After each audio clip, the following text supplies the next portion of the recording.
사랑하는 파리장로교회 성도 여러분, 한 주간도 평안하시고 또 건강하셨습니까?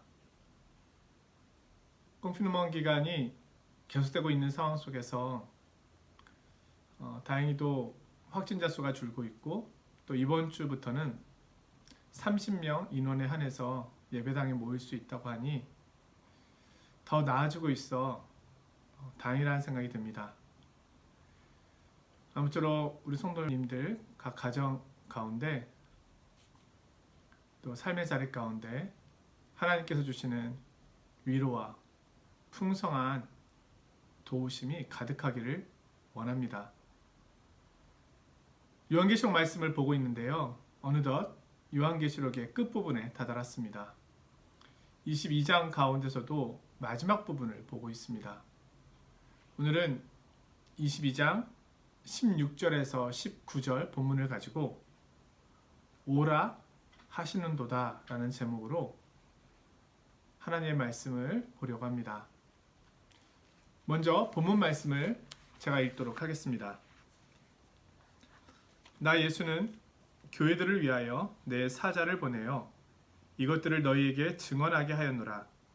나는 다윗의 뿌리요 자손이니 곧 광명한 새벽별이라 하시더라. 성령과 신부가 말씀하시기를 오라 하시는도다. 듣는 자도 오라 할 것이요 목마른 자도 올 것이요 또 원하는 자는 값없이 생명수를 받으라 하시더라. 내가 이 두루마리의 예언의 말씀을 듣는 모든 사람에게 증언하노니 만일 누구든지 이것들 외에 더하면 하나님이 이 두루마리에 기록된 재앙들을 그에게 더하실 것이요 만일 누구든지 이 두루마리의 예언의 말씀에서 제하여 버리면 하나님이 이 두루마리에 기록된 생명나무와 및 거룩한 성의 참여함을 제하여 버리시리라. 아멘. 자, 요한계시록 끝부분은 어떻게 보면 지금까지 하셨던 말씀에 대한 최종적인 정리라고 할 수 있겠습니다. 오늘 하나님께서 사도 요한을 통하여 이 계시록의 말씀을 어떻게 마무리하고 계시는지, 어떻게 정리하고 계시는지 그 내용을 살펴보겠습니다. 몇 가지가 있는데요. 먼저는 요한계시록을 계시하신 분이 누구이신가에 대하여 분명하게 설명해 주십니다. 16절에 보면은요. 예수님은 다윗의 뿌리요 자손이며 광명한 새벽별, 이 내용으로 증거가 되고 있습니다. 예수님을 다윗의 뿌리라고 한 것은 다윗의 아버지였던 이새의 뿌리에서 메시아가 오실 것을 예언한 이사야서 11장 1절과 10절을 배경으로 합니다. 제가 읽어드리면요. 이새의 줄기에서 한 싹이 나며 그 뿌리에서 한 가지가 나서 결실할 것이요 그날에 이새의 뿌리에서 한 싹이 나서 만민의 기치로 설 것이요 열방이 그에게로 돌아오리니 그가 거한 곳이 영화로우리라. 자, 주님께서 오시기 전에 이사야 선지자를 통하여 메시아의 오심에 대한 예언이 기록되어 있었습니다. 이 예언의 말씀에 따라서 메시아가 오셨습니다. 따라서 예수 그리스도는 이 예언의 말씀의 성취자가 되시는 것이고 그분은 왕이신 모습으로 왕의 후손으로 오신 참된 왕이심을 이야기하고 있는 것입니다. 또한 예수님을 오늘 광명한 새벽별이라고 말씀합니다. 새벽별은 두아디라 교회에 이기는 자들에게 약속한 선물인데 이 새벽별이 바로 예수님이라는 사실을 말씀합니다. 계시록 2장 28절을 보면 내가 또 그에게 새벽별을 주리라. 바로 예수 그리스도, 영원한 생명의 근원 대신 그분 자신을 드린다는 이야기이죠. 자, 이단들 가운데는 JMS라고 하는 이단이 있는데요. 그 이단은 정명석이라고 하는 교주를 섬기고 있습니다. JMS, 정명석의 약자를 쓰고 있고요. 또 다른 말로 표현하면 Jesus is my superstar, Jesus is morning star. 또 다르게 표현하면 정명석 is morning star. 이렇게 말하기도 합니다. 한마디로 정명석 교주가 새벽별이 된다는 얘기입니다. 오늘 성경은 예수 그리스도가 새벽별 되심을 말씀하고 있습니다. 자, 이 별에 대한 예언은 민수기 24장 17절에 나오는데요. 내가 그를 보아도 이때 일이 아니며 내가 그를 바라보아도 가까운 일이 아니로다. 한 별이 야곱에게서 나오며 한 규가 이스라엘에게서 일어나서 모압을 이쪽에서 저쪽까지 쳐서 무찌르고 또 셋의 자식들을 다 멸하리로다. 민수기에서 이 별을 예언하고 있는데 오늘 본문에서는 별이라고 하지 않고 광명한 새벽별이라고 말씀하고 있습니다. 그 이유는 단순한 예수님께서 구약의 민수기서의 예언의 성취자로서 별로 오셨지만 이 별이 좀 특별한 별이라는 것을 의미하고 있는 겁니다. 새벽별은 어두운 긴 밤이 지나고 환하게 동터올 새날을 알려주는 별인 동시에 아직 정오에 밝게 빛나는 태양의 충만함에는 이르지 못한 상태에 있습니다. 따라서 예수님을 광명한 새벽별이라고 부르는 것은 예수님의 초림으로 이미 종말이 시작되었지만 아직 예수님의 재림을 통한 종말이 완성되지 않은 상태를 상징적으로 보여주시는 것으로 이해합니다. 그러므로 예수님은 이미 초림을 통해 성취된 구원과 더불어 앞으로 재림을 통해 성취하실 구원의 완성자로 오늘 요한계시록의 말씀을 계시해 줄 자격이 있는 분이라는 설명입니다. 두 번째로 오늘 본문은 이 예언의 말씀을 더하거나 빼지 말아야 한다고 말씀합니다. 자, 요한계시록 22장 18절에서 19절 말씀을 보면은 내가 이 두루마리의 예언의 말씀을 듣는 모든 사람에게 증언하노니 만일 누구든지 이것들 외에 더하면 하나님이 이 두루마리에 기록된 재앙들을 그에게 더하실 것이요 만일 누구든지 이 두루마리의 예언의 말씀에서 제하여 버리면 하나님이 이 두루마리에 기록된 생명나무와 및 거룩한 성의 참여함을 제하여 버리시리라. 하나님께서 모세에게 최초로 성경을 기록하게 하셨을 때도 이와 비슷한 말씀을 하셨습니다. 신명기 4장 2절에 보면 내가 너에게 명령하는 말을 너희는 가감하지 말고 내가 너희에게 내리는 너희 하나님 여호와의 명령을 지키라. 신명기 12장 32절에 보면은요. 내가 너희에게 명령하는 이 모든 말을 너희는 지켜 행하고 그것에 가감하지 말지니라. 교회 역사를 보면 요한의 경고를 무시하고 성경에 덧붙이는 일이 많았습니다. 카톨릭은 성경 66권 외에 7권의 외경을 붙여서 성경을 73권이라고 말합니다. 카톨릭은 자신의 교리를 정당화하기 위해 성경에 없는 내용을 덧붙입니다. 자, 몰몬교라고 하는 종교가 있는데요. 거기서는 몰몬경을 덧붙였고요. 통일교는 원리 강론을 덧붙였고요. 여호와 증인은 화이트 여사의 책을 덧붙였고요. 신천지를 비롯한 이단들은 성경 외에 자신들이 가리키고 있는 다른 내용들을 덧붙입니다. 또한 신사도 운동이라고 하는 것이 있는데 일종의 직통 계시파들입니다. 그들은 지금도 하나님의 사도와 예언자를 통해 새로운 계시를 받고 있다고 이야기함으로써 거짓 예언들을 성경에 덧붙입니다. 이 모든 것은 오늘 이 계시록의 말씀처럼 하나님께서 가장 위험하게 여기고 계시고 심판하실 내용들입니다. 또한 성경의 내용을 빼는 사람들도 있습니다. 자유주의 신학자나 신자들은 성경의 영감과 권위, 예수님의 동정녀 탄생, 예수님의 대속적 죽음, 예수님의 육체적 부활, 예수님의 재림, 천국과 지옥을 부인합니다. 성경에서 이런 부분들은 이해가 되지 않는다고, 또 우리의 형편과 상황에 맞지 않는다고 여겨서 과감하게 빼버립니다. 이런 이들을 향하여 오늘 하나님께서는 경고하고 계십니다. 요한계시록의 내용에 덧붙이는 자는 요한계시록에 기록된 재앙들을 덧붙이시겠다고 말씀합니다.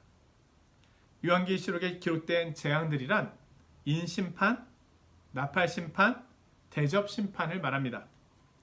더 나아가서 악의 삼위일체인 용, 적그리스도, 거짓선지자, 또 바벨론, 적그리스도의 추종자인 불신자들에게 심판으로 말씀해 주신 불과 유황으로 타는 못에 던져지는 것을 의미합니다. 요한계시록의 내용을 빼는 자는 요한계시록에 기록된 생명나무와 거룩한 성에 참여하면서도 빼겠다, 이렇게 말씀하고 있습니다. 생명나무와 거룩한 성에 참여함은 새하늘과 새 땅, 새 예루살렘에 들어가는 구원의 복을 말하는데요. 이 모든 복을 누리지 못하게 됨을 말하는 것입니다. 결국 불과 유황못에 들어가는 것과 새 예루살렘에 들어가지 못하는 것은 동일한 심판을 의미하는 겁니다. 그러므로 성경의 마지막 책인 요한계시록과 더불어 성경의 말씀들을 덧붙이거나 빼는 것은 하나님의 무서운 심판이 있음을 우리는 명심해야 하겠습니다. 성경은 우리의 신앙과 행동의 유일한 법칙이라는 사실을 우리는 늘 기억하며 그 기준의 말씀에 귀를 기울여야 하겠습니다. 성경은 우리에게 성경의 원리 속에서 살아가야 할 것을 말씀합니다. 우리가 무엇을 믿어야 하며 무엇을 말해야 하며 어떻게 살아야 하는지를 분명하게 말씀해 주고 있습니다. 이 내용 외에 자신의 철학과 자신의 생각과 자신의 경험과 자신의 방법을 말하는 것은 위험한 일임을 분명히 이야기해 주십니다. 하나님께서 기록된 말씀에 더하거나 빼지 말라고 하는 가장 궁극적인 이유는, 물론 우리에게는 심판이 있기 때문에 두려워해야겠지만, 하나님께서 그렇게 심판하시는 이유는 복음의 영광, 하나님의 영광을 그 내용들이 희석시키기 때문입니다. 우리는 복음의 영광을 더할 수도 없고 덜하게 할 수도 없습니다. 그 자체로 완전하신 하나님의 영광을 나타내고 있기 때문입니다. 그래서 우리는 말씀을 해석함에 있어서, 말씀을 적용함에 있어서, 또 말씀을 가르침에 있어서 늘 많은 주의를 기울여야 하겠습니다. 또한 오늘 말씀은 이 땅의 교회의 역할에 대해서도 이야기해 주십니다. 그것은 예수 그리스도의 복음을 증거하는 것입니다. 성경의 마지막 책인 요한계시록 그 마지막 부분에서 역시 강조하고 있는 것은 예수 그리스도의 복음의 증거입니다. 17절에 보면은요, 성령과 신부가 말씀하시기를 오라 하시는도다. 듣는 자도 오라 할 것이요, 목마른 자도 올 것이요, 또 원하는 자는 값없이 생명수를 받으라 하시더라. 이 복음 증거는 예수님께서 공생애를 마치시고 승천하시기 직전에 지상 대명령으로 주신 선교 명령과 동일한 것이라 할 수 있겠습니다. 성령님은 신부된 교회를 통하여 세상에 복음을 전하게 하십니다. 자, 여기서 이 생명수는 공짜로 주어지고 있습니다. 우리가 프랑스에 와서 식당에 가서 당황하게 되는 것 중에 하나는 물을 사 먹는다는 것이죠. 물론 정수기 물은 공짜로 먹지만 일단 물을 사 먹는다는 것 자체가 우리에게는 아직도 낯선 일이 아닐 수 없습니다. 그런데 우리 주님께서 주시는 생명수, 그 물은 공짜입니다. 왜냐하면 대가가 없기 때문이 아니라 그리스도께서 그 엄청난 대가를 미리 다 그 값을 지불하셨기 때문입니다. 우리 인간의 삶에는 여전히 목마름이 있습니다. 출세를 하고 명예를 얻고 많은 물질과 부유함을 누리고 있다 하더라도 우리에게는 목마름이 있습니다. 채워지지 않는 것이 있습니다. 그것은 우리가 하나님으로만 채워져야 하도록 하나님께로부터 지음받았기 때문입니다. 우리 목마름은 그리스도께 갈 때 비로소 해결될 수 있습니다. 우리의 힘과 노력과 열심을 가지고는 우리 목마름을 해결할 수 없을 뿐만 아니라 우리의 구원을 해결할 수 없습니다. 그러기에 그리스도께서는 우리에게 이 엄청난 선물을 자신에게 나아오는 자에게 주신다고 약속하십니다.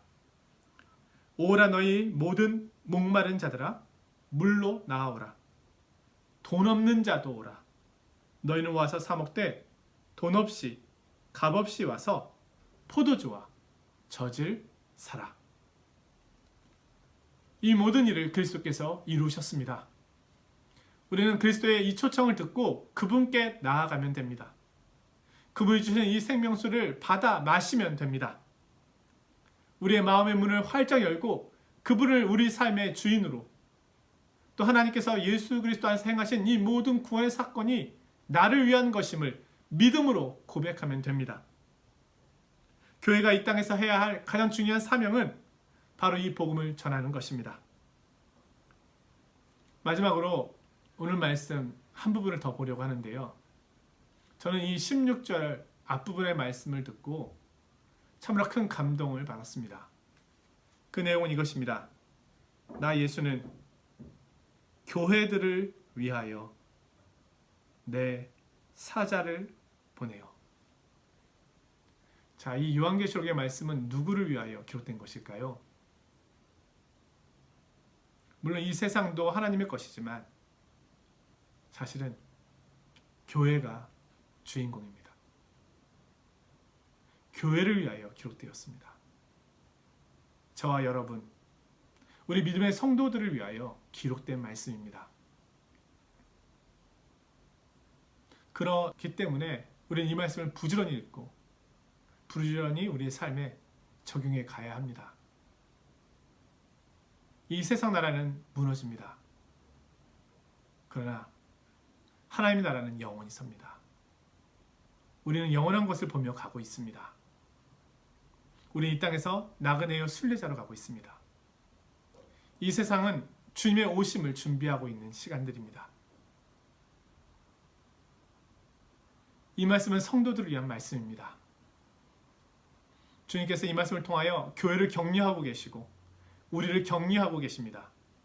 인내하라고 말씀하고 계시고 힘을 내라고 말씀하고 계실 뿐만 아니라 이 모든 약속의 말씀이 성취될 것이니 그 말씀을 더 분명히 확신 가운데 믿으라고 말씀하고 계십니다. 성도의 승리가 얼마 남지 않았습니다. 교회의 승리가 얼마 남지 않았습니다. 예수 그리스도께서는 교회의 머리가 되십니다. 교회는 행정기관도 아니고 교회는 이 세상에 있는 다른 어떤 조직이 아닙니다. 교회는 하나님께서 이 세상을 창조하시기 전에 미리 계획하셨던 창조의 목적입니다. 머리 되신 그리스도께서 교회를 붙잡고 계십니다. 사랑하는 파리 장로교회 성도 여러분, 코로나19 바이러스로 인해서 모이지 못하고 또 온라인상으로 예배를 드리고 기도회를 한다고 하지만 많은 한계가 있는 것이 사실입니다. 코로나 이후의 세상에 대해서 이야기할 때 교회에 대한 이야기도 함께 하는데요. 이전처럼 열심을 가지고 많이 모이기는 어려울 것이다. 한국 교회 안에 이미 그런 현상이 나타나고 있습니다. 교회에 대한 염려가 더 커지게 되는 요즘입니다. 그러나 우리가 염려하고 기도해야 할 것은 분명하지만 그러나 한 가지 사실을 잊어서는 안 됩니다. 교회의 머리는 그리스도이십니다. 교회를 붙잡고 계신 분은 그리스도이십니다. 하나님께서는 반드시 목적하신 바를, 뜻하신 바를 이루실 것입니다. 손해보지 않으십니다. 코로나19 속에서도 우리에게 말씀하시는 바가 있으시고 우리를 더 단련하시는 부분이 있으시며 반드시 이전과 이후에도 또 지금 과정 속에서도 교회를 통하여 저와 여러분 성도님들을 통하여 영광 받으실 것입니다. 주의 오심을 기대합니다. 오늘 우리에게 주신 이 놀라운 말씀을 우리가 부지런히 읽고 연구하며 더 하나님 앞에 소망 가운데 나아가는 시간이 되어야 하겠습니다. 한 주간도 평안하시고 건강하시고 복된 날이 되시기를 원합니다. 연약한 성도님들을 위해서 기도해 주시고 또 이번 주부터 제한적으로 모이게 되지만 30명이라고 하는 제한된 인원 속에서 드려지는 예배를 위해서 또 온라인상에서 드려지는 예배를 위해서 연약한 성도님들을 위해서 흩어져 있는 성도님들을 위해서 우리 함께 열심히 기도하며 하나님 나라의 완성을 구하는 바라보는 시간이 되어야 하겠습니다. 또 뵙도록 하겠습니다. 안녕히 계십시오.